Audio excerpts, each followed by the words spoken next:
kita beralih ke informasi berikutnya. Hingga Minggu pagi ini pemirsa, jumlah korban longsor susulan di Desa Cihanjuang, Sumedang, Jawa Barat kembali bertambah menjadi 29 orang.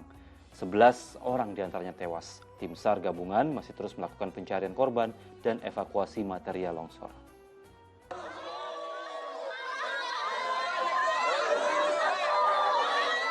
Tangis histeris warga pecah begitu mengetahui ada anggota keluarganya yang ikut tertimbun saat longsor kembali terjadi Sabtu malam.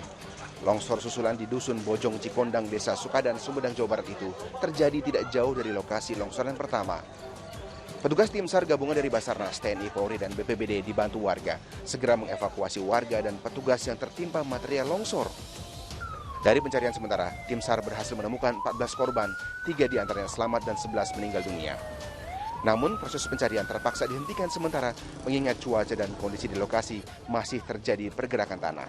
Situasi dan kondisi juga tidak memungkinkan, takutnya pada saat kita bekerja terjadi lagi longsor susulan. Karena rekan kita yang ada di atas sebagai safety officer juga dari tadi menyampaikan bahwa ada retakan, kemudian yang akan membahayakan kita semua yang melaksanakan proses pencarian di bawah. Longsor di Desa Cihanjuang ini berawal dari hujan deras pada Sabtu siang yang membuat tebing setinggi 20 meter menimbun setidaknya 8 rumah. Minggu pagi ini pencarian dilanjutkan dan petugas kembali menemukan korban lainnya. Sehingga total ada 29 orang, 11 diantaranya meninggal dunia dan 18 lainnya terluka. Hingga kini proses pencarian masih berlanjut. Ridwan Pamungkas melaporkan dari Sumedang, Jawa Barat.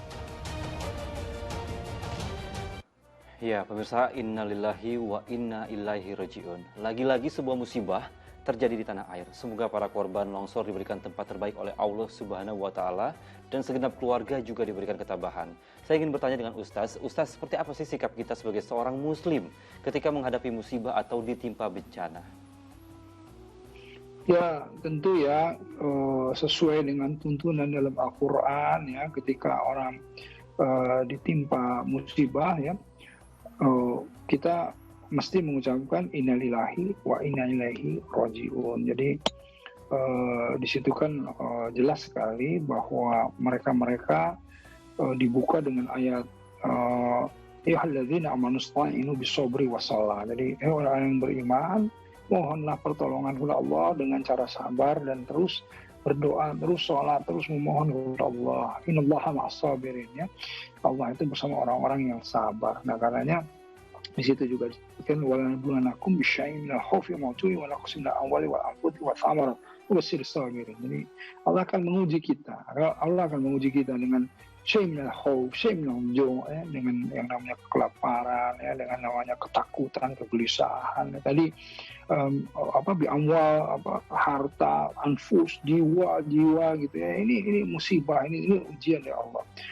Alladzina idza asabatuhum musibatun qalu inna lillahi wa inna ilaihi raji'un. Orang-orang yang tertimpa musibah yang menyebutkan itu tadi inna lillahi wa inna ilaihi raji'un. Itu artinya pemahaman di mana kita harus berserah diri kepada Allah. Kita harus kemudian melihat ikhtiar maksimal tetapi tetap ya wa ila rabbika fargo, berharap segala sesuatu hasilnya kepada Allah. Nah, karenanya tentu kita harus berempati ya. Ayo, saya ingin lewat Anzwa TV ini, lewat Muslim Update ini meminta semua untuk berempati yang dilapangkan. Ayo bantu saudara-saudara kita ya. Al-Muslimu kal jasadil wahid ya, muslim yang satu dengan yang lainnya satu tubuh. Kalau yang satu rasa sakit, ayo bantu. Tadi banyak sekali korban-korban, keluarga korban yang tentu sekarang sedang mengalami kesulitan. Tadi saya gembira sekali mendengar TNI, Basarnas ya, tim SAR-nya, semua anggota masyarakat bahu-membahu gitu untuk kemudian ta'awun mencari korban dan lain-lain. Tetapi insya Allah yang lain yang jauh di sini yang bisa membantu dengan harta, bisa membantu dengan yang lain-lain, ayo kita bantu, kita syiarkan, dan insya Allah mudah-mudahan juga menjadi ladang amal kita semuanya ya dalam kemudian mendekatkan diri ke Allah, insya Allah. Baik, lalu Ustaz, dari sudut pandang Islam sendiri, bagaimana kita sebaiknya mempersiapkan diri ketika memasuki musim penghujan, terutama di daerah yang rawan bencana? Apakah ada ada sabda dari Rasul sendiri atau ada contoh di zaman Nabi sendiri ketika ada bencana seperti ini dan bagaimana kita sebagai umat muslim yang baik menyikapi hal ini? Ya, begini ya. Jadi intinya agama itu menuntun kita melakukan ya preventif. Jadi segala sesuatu kebaikan itu adalah sedekah. Ya, jadi apa yang kita lakukan itu masuk ke dalam berpahala ketika kita melakukan sesuatu hal yang mubah, bahkan sesuatu hal yang kemudian sesuatu hal yang kemudian bermanfaat bagi diri bahkan bagi orang-orang banyak.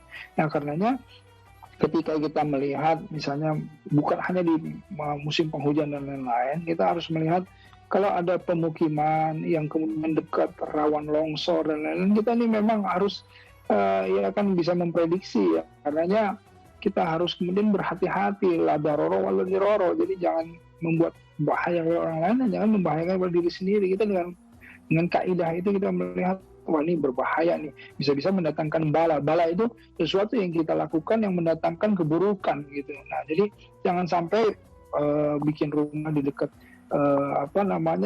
aliran arus sungai gitu ya. Jangan sampai kemudian di dekat tanah yang longsor, dan inilah yang kadang-kadang kita lalai gitu. Banyak tanah-tanah resapan, tanah-tanah yang rawan longsor dan lain-lain, tapi masyarakat tetap membuat ini. Nah, inilah perlu bahu-membahu ya antara kesadaran masyarakat dengan kebijakan dari pemerintahan yang menegakkan peraturan agar supaya membawa kebaikan untuk semuanya. Nah, ini kita harus bekerjasama. Jadi makanya antara pemerintah, antara warga dan lain-lain nggak boleh saling suuzon gitu. Harus sama-sama bahu-membahu agar ya menjauhi dari atau menelisir yang namanya kondisi musibah atau bencana.